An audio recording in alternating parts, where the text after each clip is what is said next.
El pasado mes de enero de 2019 se cumplieron 30 años de la detención de La Quina, un férreo, austero y polémico líder sindical que sometió a 6 expresidentes, decidiéndolo casi todo lo relacionado entre Pemex y las 38 secciones del Sindicato Revolucionario de Trabajadores Petroleros de la República Mexicana, hasta que le inventaron un muerto y le sembraron armas, llevándolo de su casa en Ciudad Madero, Tamaulipas, hacia la hoy Ciudad de México, donde estuvo recluido 8 años, siendo liberado en diciembre de 1997. En 2013, en lo que fuera su feudo madrense en el sur tamaulipeco, municipio donde años después un hijo suyo del mismo nombre sería alcalde por el izquierdista PRD y luego diputado local, pero por el derechista Partido Acción Nacional, PAN. Mientras, este miércoles 16 de octubre de 2019, luego de 26 años de permanecer impuesto y autoimpuesto al frente del sindicato petrolero, Carlos Romero de Champs renunció a su cargo, sin que haya certeza de que pagará por sus tropelías, como sucedió con La Quina. Siempre se supo que la caída de La Quina se debió a su oposición a la privatización de la paraestatal Petróleos Mexicanos, Pemex, pero sobre todo a su falta de apoyo al entonces candidato presidencial priista Carlos Salinas de Gortari, en contra de que en el gremio petrolero declinó votar ese emblemático año de 1988, favoreciendo con ello al candidato opositor frentista Cuauhtémoc Cárdenas Solórzano.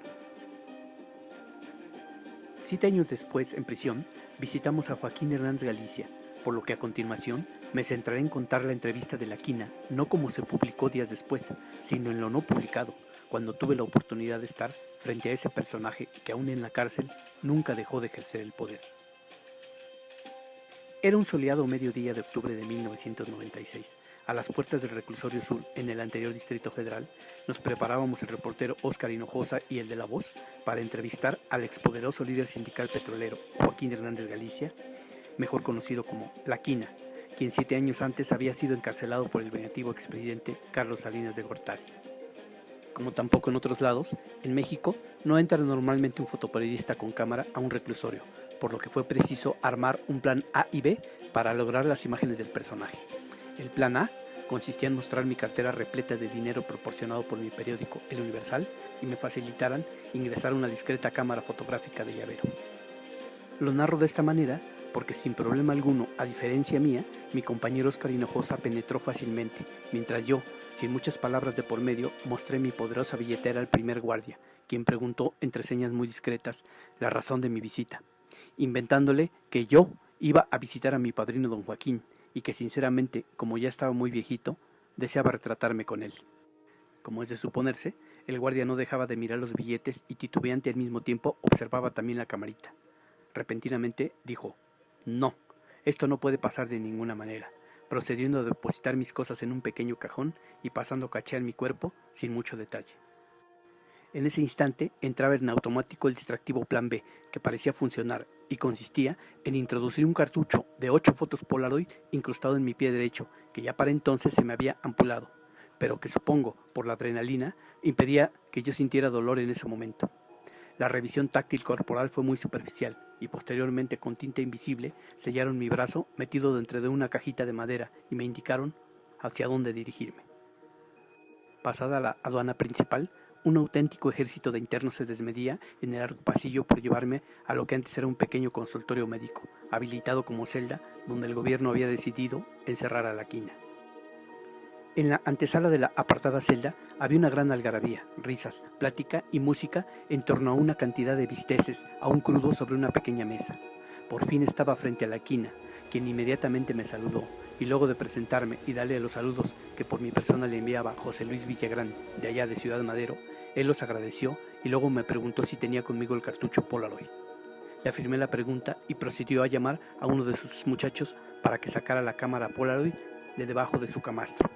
La entrevista se prolongó unas 6 horas, no tanto por lo que declaraba el sempiterno líder, sino porque constantemente debía contestar una cantidad ilimitada de llamados en su teléfono celular, intensas conferencias donde recibía saludos, daba consejos e instrucciones en medio de muecas de enojo, pero no dejaba de dar órdenes, muchas órdenes.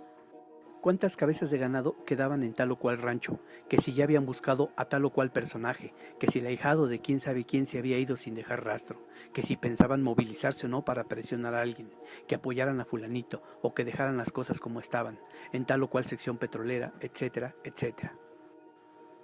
Con pláticas así se interrumpía constantemente el diálogo.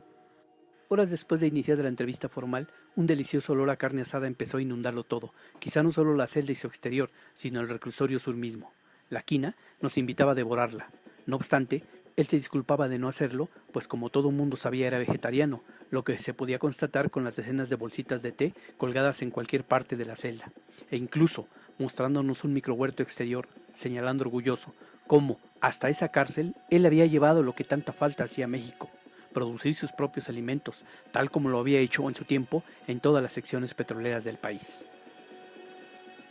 Declinamos comer si él no lo hacía, y se mantuvo firme, por lo que la entrevista siguió,